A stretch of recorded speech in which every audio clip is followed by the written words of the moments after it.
My name is Yudai Murakami, a 36-year-old office worker. I'm going to tell you about when I lived together with a beautiful woman by chance. I'm the managing director of a company which is also known as a board member. It sounds good to be a board member, but it is very hard work. In reality, I am a jack of all trades who is in charge of all business operations as well as all practical work. Although my salary is not considered low, it is way too little for the work I do. There is no denying that it is a harsh working environment, and my immediate boss is the president of the company. Mr. Takeda, the president of the company, is 50 years old, yet he is a very young man both inside and out. Hey, let's work hard today! Boss, it's already past noon. Although he is a friendly and approachable person, he is the type of person who throws all the work to his subordinates and goes away in a daze. I spend my day slaving away working for him. One day, Yudai, you're working too hard. Let me take you out to a good place for a breather. I wonder whose fault that is. After work, he took me downtown. Hi, I'm Remy. Thank you for always coming. I was looking forward to it. Could I get my usual? He took me to his favorite cabaret club. I heard that the president of the company always asked for a specific woman there.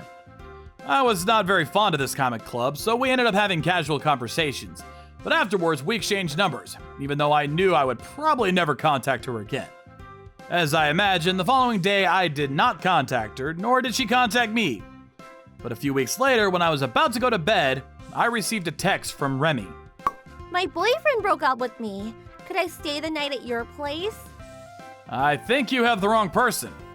You probably don't remember me, but Yudai, who visited your bar that one time? I don't remember that at all.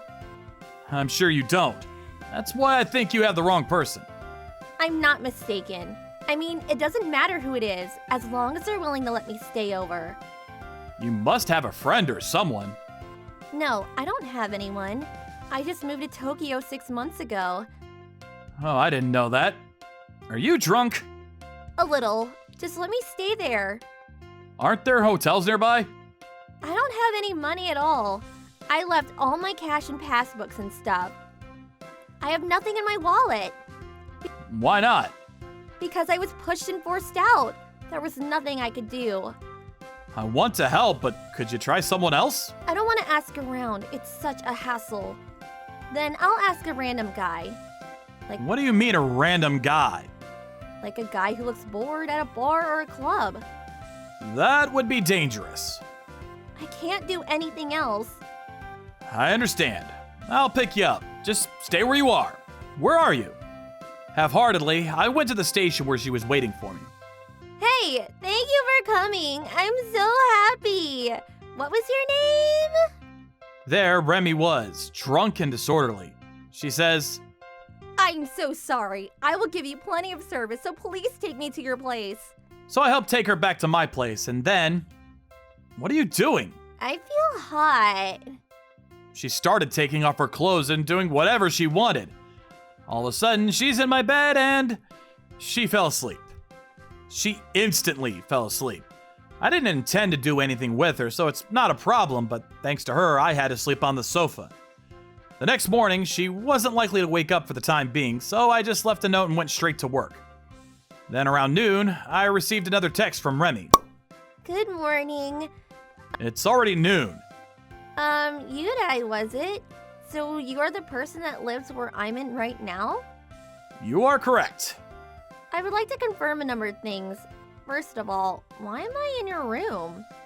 I think it would be easier for you to see the conversation history. I did. It looks almost as if I forced my way in. Almost, or I'd rather say completely. I am really sorry. As I said yesterday, my boyfriend kicked me out of the apartment I was living in, and it just so happened that I contacted you. I'm sure it was. I've only met you once. Could you explain why I'm in my underwear? You took your clothes off as well as slept in my bed. I swear, nothing happened. I'll have to ask you to believe me. I believe you. Of course, I'm really sorry about everything. It's okay. I left a note as well, but please leave the key in the mailbox. So, I know this may sound really impolite, but is there any chance you could let me stay here for a while? You really have nowhere to go? I'm embarrassed to say, but can I wait until you get home so I can explain everything? Okay. Then when I got home, I asked for more details about the situation. The details were outrageous. She had come to Tokyo only 6 months before, when her mother's remarriage forced her to have a physical relationship with her stepfather. However, there she met her boyfriend, who came as a customer, who provided her with a place to live, went to the bar regularly, and paid her several $100s as living expenses. In short, rather than her boyfriend, he was rather her provider. However, when he suddenly asked her to leave, she resisted.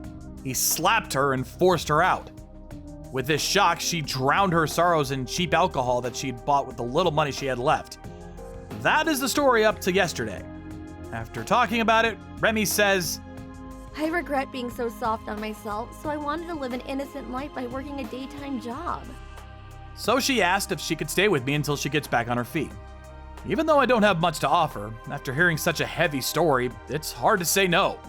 After all, she did just say she just needs a place to stay, so I accepted. This was the start to us living together.